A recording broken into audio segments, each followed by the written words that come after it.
Hello बच्चों, let's read the question. Question कहता है which of the following statements is incorrect. तो यहाँ पे 4 स्टेटमेंट्स दी हैं, इनमें से बताना है इनकरेक्ट कौन सी है। तो पहली है, a plot of log kp versus 1/t is linear. A plot of log x versus time is linear for a first order reaction x to p. A plot of log x versus 1/t is a linear at constant volume. A plot of p versus 1/v is linear at constant temperature, right? तो ये 4 आपको statements दिए हुए हैं। तो अगर हम यहाँ पे बात करते हैं about the key concept, right, तो की कॉन्सेप्ट में अगर हम बात करें तो we will be discussing about the Arrhenius equation. ठीक है, आर्हीनियस इक्वेशन की बात करेंगे and we will also discuss about the first order reaction and उसका जो कर्व है and the general concept of the rate of the reaction. ठीक है, ये आपका की कॉन्सेप्ट हो जाएगा। तो अगर हम पहली स्टेटमेंट की बात करते हैं जो कि है log kp वर्सेस 1/t। तो आर्हीनियस इक्वेशन के अकॉर्डिंग आपके पास क्या होता है, k इज इक्वल टू ए ई की power minus E A bye R T, यही होता है ना। तो यहाँ से आपके पास आ जाता है log k is equal to log a minus E A by 2.303 R T. ये जब इसका हम log ले लेते हैं तो यही इक्वेशन आती है ना हमारे पास। अब अगर इसमें हम कर्व प्लॉट करते हैं किसका, log k का 1/t के वर्सेस। ठीक है, 1/t के वर्सेस अगर हम प्लॉट करते हैं तो इसको आप y is equal to m x plus c से कंपेयर कर सकते हो। तो इसका जो स्लोप हो जाता है, अगर इस कर्व का हम स्लोप देखेंगे तो वो minus E A divided by 2.303 R हो जाएगा।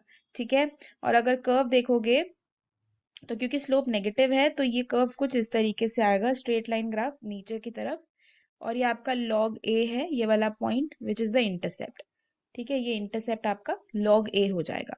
तो यहाँ पे आप देख सकते हो कि लीनियर है, बिल्कुल सही बात है, लेकिन नेगेटिव स्लोप के साथ। तो ये वाली स्टेटमेंट हमारी सही है।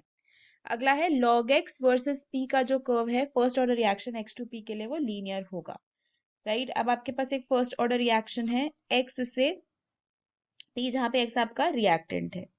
ठीक है, अब इस केस में आप कैसे इसको रिप्रेजेंट करोगे, कैसे रिप्रेजेंट करोगे, ये हो जाएगा x is equal to x nought e की पावर माइनस के टी। जैसे कि फर्स्ट ऑर्डर रिएक्शन के लिए a is equal to A naught लिखते हैं, यहाँ पे a की जगह x रिएक्टेंट है तो x की टर्म्स में लिख दिया।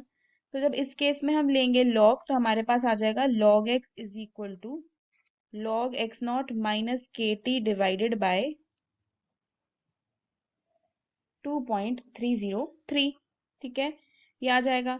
तो अब अगर इस केस में आप प्लॉट करते हो log x और यहाँ पे टाइम ले रहे हो यानी कि t ले रहे हो, तो इस केस में क्या होगा, ये एक स्ट्रेट लाइन ग्राफ होगा, ये भी एक स्ट्रेट लाइन ग्राफ होगा, लेकिन यहाँ पे भी स्लोप नेगेटिव है आपका, है ना। यहाँ पे भी स्लोप आपका नेगेटिव है, माइनस के बाई 2.303 है। So again this is also true. अब अगर हम बात करते हैं थर्ड वाले की, तो ये आपसे पूछ रहा है about log x versus 1/t at constant volume. तो यहाँ पे log x मतलब कॉन्सेंट्रेशन वर्सेस टेम्परेचर की बात की जा रही है। तो अगर आप PV is equal to nRT देखते हो तो वहाँ पे n/v को अगर हम कॉन्सेंट्रेशन ले लें, P is equal to concentration RT हो जाएगा। तो कॉन्सेंट्रेशन T से इन्वर्सली रिलेटेड होता है, और अगर 1/t के साथ प्लॉट किया जाएगा तो हाइपरबोला बन जाएगा, क्योंकि इन्वर्स रिलेशन है between concentration and temperature. P versus 1/v linear at constant temperature, ये बात बिल्कुल सही है, क्योंकि आपको आइडियल गैस इक्वेशन पता है, राइट। आइडियल गैस इक्वेशन क्या होती है, PV is equal to nRT। तो अगर हम n और t को कांस्टेंट कर ले, नंबर ऑफ मोल्स हम चेंज नहीं कर रहे, टेम्परेचर हमारे पास कांस्टेंट है, तो P inversely related to 1/v आ जाएगा। P जो है इनवर्सली रिलेटेड टू 1/v है, तो P और 1/v का अगर कर्व बनाया जाएगा तो वो लीनियर होगा, विच मीन्स दैट अगर आपको इनकरेक्ट स्टेटमेंट बताना है तो वो ऑप्शन 3 में दिया गया है। So if you talk about the final answer for this question तो वो हो जाएगा option 3, right. Hope you understood it well, best of luck.